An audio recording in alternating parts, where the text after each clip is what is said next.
तीसरी नेशनल लोक अदालत थी जिसका यूटी ऑफ जम्मू कश्मीर में भी इनेकाद किया गया। हमारे डिस्ट्रिक्ट जम्मू में अराउंड 32 बेंचेस बनाए गए और इन 32 बेंचेस में अभी तक जो है वो 41,857 केसेस की सुनवाई हुई। 41,857 में से जो केसेस सेटल हुए अभी तक वो 39,182 केसेस हो गए हैं। अभी हमें 2-4 कोर्ट से और फिगर आना बाकी है क्योंकि अभी लोक अदालत चल रही है और इसमें 27,24,23,419 रुपया जो है वो सेटलमेंट हुआ। वो सेटलमेंट किस चीज़ का हुआ कि यहाँ पे आज की लोक अदालत में मोटर एक्सीडेंट क्लेम ट्रिब्यूनल के केसेस होते हैं जिनमें लोग एक्सीडेंट की वजह से कोई फौत हो जाता है, किसी को डिसेबिलिटी आ जाती, कोई इंजरी हो जाती है, तो फिर उसमें एक कंपनसेशन उनको दिया जाता है इंश्योरेंस कंपनी की तरफ से। वो पैसा इंक्लूड है और बैंक रिकवरी के कुछ केसेस थे वो पैसा इंक्लूड है। उसके अलावा ट्रैफिक चालान में जो पैसा कंपाउंड हुआ वो पैसा इंक्लूड है। तो कुल मिला के जो है वो 27,24,23,419 रुपये का जो है वो सेटलमेंट अमाउंट हुआ और 39,182 केसेस जो है वो सेटल हुए। इसके साथ आज़ादी के अमृत महोत्सव की एक कड़ी में ऑनरेबल सुप्रीम कोर्ट ने एक कैंपेन लॉन्च की थी चीफ जस्टिस ऑफ इंडिया ने 16 अगस्त में कि जो अंडर ट्रायल प्रिजनर्स हैं जिनके केसेस का ट्रायल अभी तक कंप्लीट नहीं हुआ है उनमें कुछ गाइडलाइंस ले डाउन की कि आप उन मुलजिमों को जाके जेल्स में मिलिए और उनकी खैर खबर पूछिए और उनको आइडेंटिफाई कीजिए 16 कैटेगरीज़ में।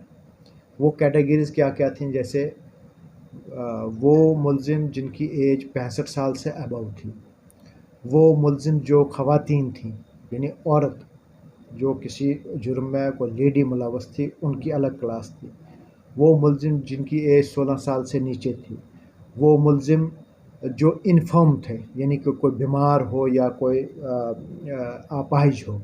तो कुल मिला के हमने 16 कैटेगरीज़ में जो है वो 154 लोगों को एक शॉर्ट लिस्ट किया है दोनों जेल से, अम्फला और कोट बुलवाल में से।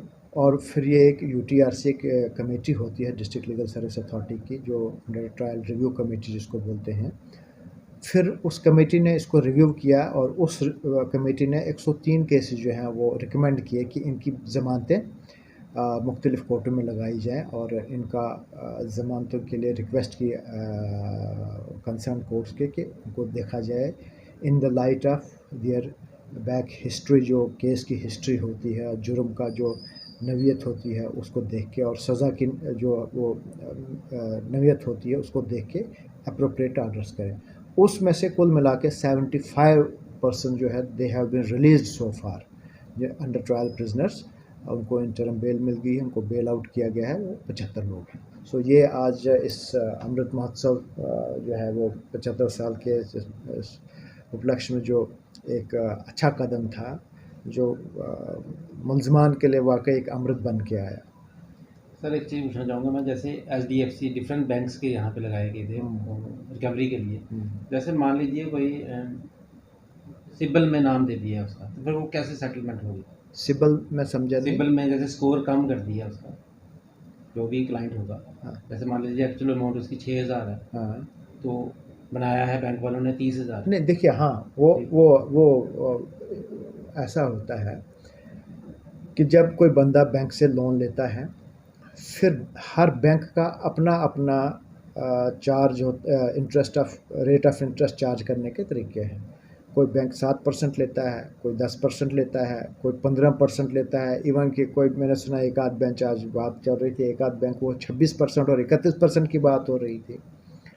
जब लोग डिफ़ाल्टर आ जाते हैं तो फिर बैंक वाले हमारे पास रिकवरी के लिए आते हैं। यहाँ लोक अदालत में एक ही फ़ायदा होता है कि वहाँ पे मान लीजिए किसी ने 1 लाख रुपए प्रिंसिपल अमाउंट लिया है और उसको इंटरेस्ट चढ़ा के या डिफ़ाल्टर हो गया उसका 5 लाख बनाया है, अब जो ये लेने वाला है वो कहता है भाई मैं 5 लाख नहीं दूंगा, बैंक वाले कहते नहीं जी हमने 5 लाख लेना है। तो लोक अदालत में एक ऐसी जो है वो गाइडेंस दोनों पार्टीज़ को हो जाती है कि वो कहीं बीच का रास्ता निकाल देते हैं, कोई ऐसा रास्ता निकाल देते हैं जहाँ पे देने वाला भी राज़ी हो जाता है और लेने वाला भी राज़ी हो जाता है। बैंक वाले भी अपने हेड कॉरपोरेट से जो है वो परमिशन लेते हैं कि भाई हमें इसमें कोई डिस्क्रिप्शन दी जाए कि हमको स्लैश डाउन करें, और लेने वाला भी थोड़ा सा मेंटली प्रिपेयर होता है कि यार जहाँ 5 लाख रुपए कह रहे हैं, अगर ये 5 लाख के बजाय 2.5 में हो जाए तो मैं भी देने के लिए तैयार होता हूँ। तो कहीं फिर बीच का रास्ता निकाल के उस अमाउंट को वहाँ पे सेटलमेंट किया जाता है और जो दोनों पार्टीज़ के लिए एग्रीएबल होता है। जहाँ तक सर मेरी बात हुई है, वो बोलते हैं कि सिबिल में ठीक नहीं होगा जब तक आप पूरा आउटस्टैंडिंग क्लियर नहीं करेंगे। नहीं, वो देखिए वो उनका एक अपना टेक्निकल प्रोसेस होता है। वो जो सिबिल स्कोर होता है वो बेसिकली हर कस्टमर को अपना एक वो पॉइंट के हिसाब से स्कोर देते हैं। वो फ्यूचर लोन लेने के लिए फिर उसका वो रिकॉर्ड, ट्रैक रिकॉर्ड देखते हैं कि भाई इसने पहला लोन किस तरीके से चुकाया है और उसके हिसाब से इसको कितना स्कोर होता है। वो उनका एक अपना टेक्निकल इशू होता है। कोर्ट उसमें कोई इंटरफेयर नहीं कर सकती, ना ही लोक अदालत उसमें कोई इंटरफेयर कर सकती। लोक अदालत का रोल इतना ही है कि अगर एक ने कोई लोन लिया है बी से और फिर एक डिफ़ॉल्टर हो जाता है और वो लोन 1 लाख के बजाय मान लीजिए 10 लाख बन जाता है, तो फिर वो देने वाला भी और लेने वाला भी कहीं अगर कोई मिडल पास उनका बन जाता है कि 5 लाख या 4 लाख पे जी कंसेंसस बन जाता है, वो भी स्लैश डाउन करते हैं, ये भी थोड़ा रेस देने के लिए तैयार होता है, फिर जाके बात बनती है। स्कोर वाला जो मसला है वो उनका अपना टेक्निकल मसला है, उसमें ना कोर्ट इंटरफेयर कर सकती है तो ना ही लोक अदालत इंटरफेयर कर सकती है। कुदरती जड़ी बूटियों से बने अनमोल उपहार आयुलाइन के उत्पादों को रखे हमेशा याद।